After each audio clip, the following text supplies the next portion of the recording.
Yo, how's it going everybody? Here's your Sather Intel brief for Tuesday, February 5th. Let me know how you like this setup in the comments down below. This is how I might roll with future videos I do like this. As for this video though, we're gonna discuss some recent propaganda I've seen in the mainstream media about Q. We're gonna talk about Ruth Bader Ginsburg, RBG watch.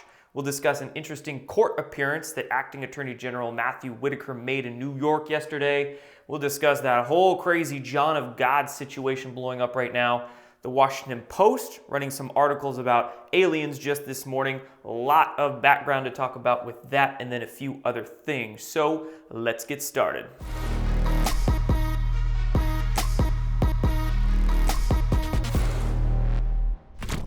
Have you noticed that at your local store the staff are getting older? It's like a phenomenon of our times. Used to be that young people tended to do these jobs, and really you have to ask why it changed. The only reason that we should be working into our retirement is if we didn't have enough, or what we saved didn't work hard enough for us. In other words, there isn't enough money. Retirement doesn't come cheap, so you need to do something different, something which beats inflation, not just keeps pace with it. Now, precious metals have proved time and time again that they smash inflation and rising costs. A spread of gold, silver, platinum, and palladium can go into an IRA or 401k rollover, where you get a tax break on whatever you put in. Between them, these metals will work for you in your retirement so that you don't have to. Discover how to retire properly. Call NOBLEGOLD today. Alright guys, so first of all, let's discuss this mainstream media propaganda that's gone on the past few days about Q. First, let's discuss NBC's most recent article talking about Russia troll accounts. They're claiming that Russian troll accounts purged by Twitter pushed QAnon and other conspiracy theories. This was written by NBC reporter Ben Collins. Sorry, Ben Collins. Ben Collins has basically been the guy working at NBC that has been tasked to discredit Q for months and months now, back when Q first went mainstream in early August of last year, 2018. Ben Collins made some videos, wrote some articles. He was really the one that, like I said, they tasked to try to discredit this whole QAnon phenomenon, and he does the same kind of nonsense in this article right here. So Twitter apparently purged what they claimed is about 400 or 500, quote, Kremlin-backed Twitter accounts, and they're trying to say that these Twitter accounts were running all sorts of Q-related stuff, President Trump-related stuff, blah, blah, blah. They're just beating that dead Russian horse. Yet again, Russia, trying to tie it in here with QAnon, failing miserably. Next article I've seen, propaganda in the mainstream media about Q, comes by way of the Daily Beast.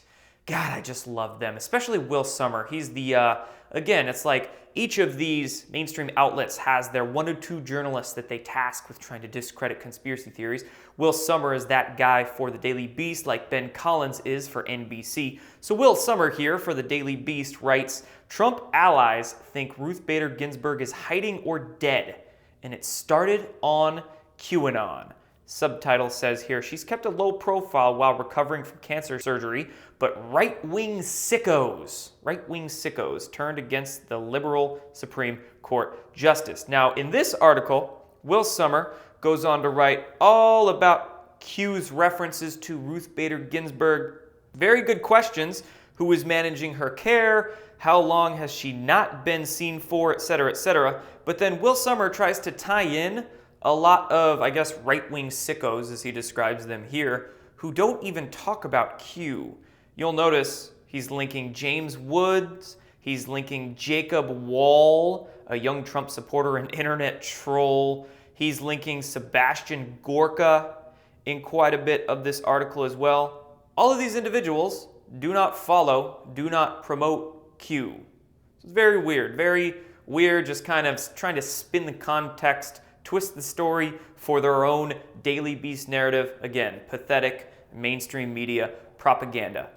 And this is exactly why mainstream media outlets like BuzzFeed, the Huffington Post, even Vice Media over the last weekend, they've all been laying off quite a bit of their jobs. You might want to start reporting on the truth, reporting on the facts. The more you start reporting misinformation, propaganda, things like that, that's not very good for your job security, just saying.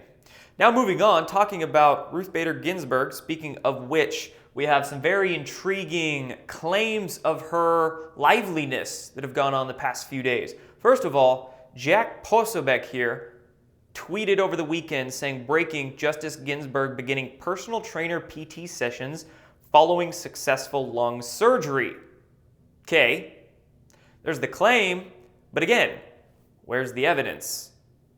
All right, she's exercising with a personal trainer. You think she might make that public? Maybe take a photograph of herself, Kind of weird. And then just yesterday, we get a round of articles in the mainstream media saying Ruth Bader Ginsburg makes public appearance first since surgery. And according to these reports, the claims that are being made, Supreme Court Justice Ruth Bader Ginsburg on Monday attended a concert called Notorious RBG and Song in Washington, D.C., marking her first public appearance since undergoing lung cancer surgery last December. Intriguing how Jack Posobiec's claims almost parrot the mainstream media. Pretty weird. Anyway, so we have this claim that Ruth Bader Ginsburg made a public appearance at a play in Washington, D.C. last night. Yet, again, where's the evidence? If she made a public appearance, you think somebody would be there to snap a photograph, take a video. I mean, don't they have something to prove? By they, I mean the deep state, the mainstream media, all these people claiming she's alive? Don't they have something to prove? So shouldn't they be showing the proof of life by way of just, it's simple. It's simple. Just a photograph, just a video, quick 5-second clip showing she's alive. Maybe she's not. Very intriguing to see what's going to happen at the State of Union address later today. We'll see if that's an empty seat or maybe a clone that's sitting there. Or they'll try to spin her death. You see what's interesting with these articles? They're trying to claim, the way I see this going, is that they're claiming that Ruth Bader Ginsburg is alive and well. So when they do admit that she's passed, if she's passed, then they can claim that they haven't been trying to hide her death for a long time, that it's just, spur of the moment thing. When it's very possible that Ruth Bader Ginsburg could very well have deceased maybe even month and a half ago, quite a long time ago. Or is in a, comatose state being cared for somewhere and she's not able to make it public right now. We'll see. We'll see how this all turns out. Now moving on to next story here. Acting Attorney General Matthew Whitaker makes surprise appearance at the El Chapo trial in New York yesterday. El Chapo being the Mexican drug dealer that dealt a lot of drugs, paid off quite a bit of people with a huge sum of money. But Acting Attorney General Matthew Whitaker made surprise appearance at the trial of that drug lord, and Whitaker also joined U.S. Attorney Richard Donoghue in the Brooklyn Federal Court. Now, U.S. Attorney Richard Donoghue is overseeing that El Chapo trial, but the other trial that this U.S. attorney is also overseeing is the NXIVM case. Both of these cases, El Chapo's and NXIVM's, are being held in the New York district that this U.S. attorney oversees. So it's very intriguing that Acting Attorney General Matthew Whitaker made that appearance with that U.S. attorney overseeing El Chapo and NXIVM's trial there in New York yesterday. Now moving on, let's talk about John of God. So John of God, some allegations surfacing in recent days, and we'll also talk about what happened to the activists that made these allegations. So if you're not familiar with the whole John of God story, he is a celebrity faith healer in Brazil. He was arrested on December 17th in Brazil on rape charges. Okay? Now, the activist that brought forth these rape charges, her name is Sabrina Bittencourt. Sabrina Bittencourt, whose investigations led to John of God's arrest. Now, her recent claims is that John of God operated a farming operation in which essentially, this is very sick stuff, teenagers were kept as sex slaves, and then when they became pregnant, had the baby, those babies would then be sold on the black market to countries like United States, Australia, and the like. Now remember, these are allegations, these are claims, but this guy did get arrested back in December, and these new allegations are surfacing. And what's very intriguing is that John of God has a very interesting celebrity network, celebrity connections that he's had. Oprah, back in 2010, I believe, went to film some stuff for her shows at John of God's dwelling there in Brazil. That's how he became famous, was through Oprah's attention of him. And then there are claims that he's also connected with the Clintons and some other celebrity folks. So if that's true, if John of God does have these connections, especially to people like the Clintons, and these claims are surfacing about him keeping teenagers as sex slaves, selling babies for up to 40,000 pounds before shipping them from Brazil to Europe and the US, I mean, could be possible. Now, let's move on to another developing part of this story, is that the activist, Sabrina Bittencourt, who brought forth these charges against him, she has mysteriously killed herself in Spain, at a home in Spain. She was reportedly living under protection in Spain after receiving death threats in Brazil, after bringing these allegations to light. So she was getting a bunch of death threats. She moved to Spain, and now she has mysteriously killed herself. Wow. That's interesting. Suicided, Arkansited. Call it what you want, but of course, this is questionable. Yeah, it makes a lot of sense, right? She just mysteriously kills herself a few days after bringing forth allegations of basically a human trafficking ring at the top levels of multinational crime syndicates. Yeah, makes a lot of sense that she killed herself. Apparently, she left a note explaining why she killed herself, according to media reports, but very weird. Very, very weird. A lot of questions in my head about this, and I think it's a case of, like I said, suiciding. She didn't actually kill herself. I think something else happened. Okay, now moving on into talking about the Washington Post reporting this morning about the Harvard professor who has been claiming that that big, quote, asteroid, what the mainstream is saying is an asteroid, Oumuamua. Remember, we've had that Harvard professor talking about how that asteroid might be an alien spaceship. And this morning, the Washington Post reported that the Harvard professor says alien ship may be among us, doesn't care what colleagues think. The Washington Post literally devoting a large article on this story. And unfortunately, I can't screen capture anything from the Washington Post because they want to make me pay for it, and I'm not about to pay for that garbage. So I'm going to use Fox News' version of this story. The Washington Post was the first outlet to report on it, and then of course many of them get the news wires and they report generally the same thing. So we're going to go off Fox News' version here. It says Harvard professor doesn't back down from claims that alien spacecraft might be zipping past Jupiter orbit. And this distinguished Harvard University professor, his name is Avi Loeb, and he has even written in astrophysical journals considering an artificial origin to Oumuamua. Now, what's interesting is that many scientists in his field, other astrophysicists, are kind of ragging on this guy for doing so, but he is sticking up to his belief that Oumuamua could very well be alien in origin, artificially made. Okay, now let's get back to the backstory of this. Let's get into that. The Washington Post.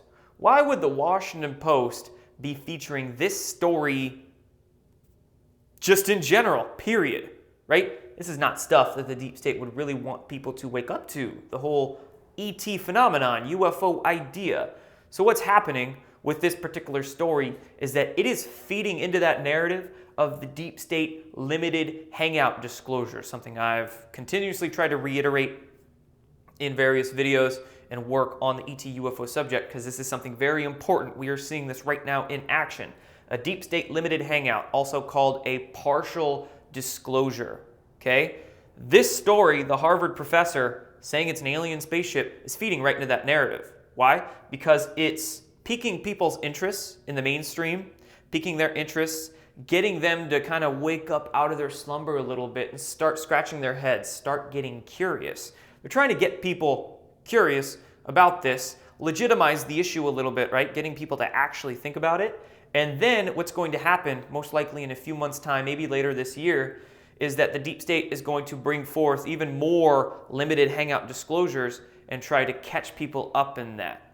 So for instance, though that secret UFO program, that ATIP program that the New York Times and basically the deep state propaganda outlets and whatnot are bringing forth, they're going to try to feed people into that. There could be some other disclosures that come out, maybe something about Antarctica, maybe some other discoveries or scientific discoveries even. There's going to be various ways, various cards they're going to play that could feed into this partial disclosure narrative, okay? A lot more to be said about all of that in the future, but just wanted to give you that quick story. So when you're seeing this, Harvard professor talking about aliens or alien spacecraft or something like that, I mean, first of all, Harvard, that's like deep state university institution right there. So are you really going to trust 100% of what comes out of Harvard? Not only that, but Washington Post, CIA's #1 media outlet right there in the Washington Post. Yeah, there's a lot of stuff they're not telling you with this, which is exactly how a limited hangout operates. They tell you a little sliver of the truth, try to distract you or wow you with it, make you think that that's all there is, so then they can brush the rest of the story under the rug. There's a whole lot they're brushing under the rug with this one. Much more on that in the future. And then the last couple things I want to discuss here. Shane Dawson. Let's talk about this guy. His new conspiracy theory video. Now, quite frankly, before last weekend, I had never heard about this dude in my life. I had zero idea who he was, didn't know he was a YouTuber he's got like 20 million subs, a lot of subs. And he put out this hour-and-a-half long video about conspiracy theories, okay? Then I saw some articles talking about how YouTube's reviewing mistake, they're calling it a reviewing mistake, could cost Shane Dawson thousands of dollars. Because of this being a conspiracy theory video, apparently it was demonetized for a few hours. It was quickly remonetized, and then the media is reporting on that, how Shane Dawson could be out like some $14,000, $20,000, something like that, because of this, quote, reviewing mistake. Now, a few things I have to discuss on this. It's just kind of funny to me that his conspiracy theory video got demonetized, remonetized, and now there's all these articles about it. When I saw this, I did the calculations in my account, and I figured that about 45% of all of my videos, since I started uploading them, year and a half, 2 years ago, 45% of my videos are demonetized. Yeah, I've never had one article written about that. I've got my YouTube channel cut twice.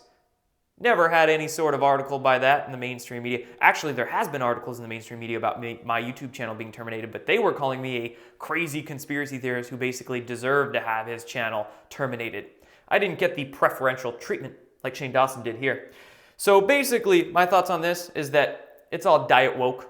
What he's actually talking about in this conspiracy theory video is not hardcore truth at all. That's why YouTube is letting it stay up. That's why it's remonetized, demonetized and remonetized. My videos never get remonetized. They get, taken down, if anything. So it's all diet woke. I'm not even going to personally watch it. And everybody who is watching it, yeah, think of it that way. And then last thing I have to talk about here is conspiracy theorist David Icke should be banned from Australia, the minister said. So a lot of Australian politicians are calling on David Icke's visa to be revoked for him not to be able to tour in Australia because they're calling him a hate preacher. They're saying he's all sorts of names, many of which I've been called before. Anti-Semitic, crazy conspiracy theorist, hate preacher, all sorts of stuff. In fact, this is how hardcore truthers, true conspiracy theorists, or we call them conspiracy realists, conspiracy analysts, are treated. They're called hate preachers. They try to get them banned from countries. They try to get them censored off the internet. When it comes to Shane Dawson and his conspiracy theory video getting remonetized and a bunch of articles talking about it, like I said, it's not even anything to be concerned about, not the hardcore truth. So there you go. This is how real truthers are treated. People who are on the pulse of that truth much more so than others. So there you go, guys. There's my video for today. We went through Q attacks, Ruth Bader Ginsburg. I guess we'll see tonight if they roll her out at the State of the Union. John of God's situation, very unfortunate that the activists bringing those allegations to light quote, killed herself, if you know what I'm saying there. Interesting meeting from Attorney General Whitaker there in New York, and then a lot of work I'm going to be doing on that whole limited hangout idea, definitely with this Blackboard. And again, let me know if you like this Blackboard. Comments below, I'll be reading them. See you guys.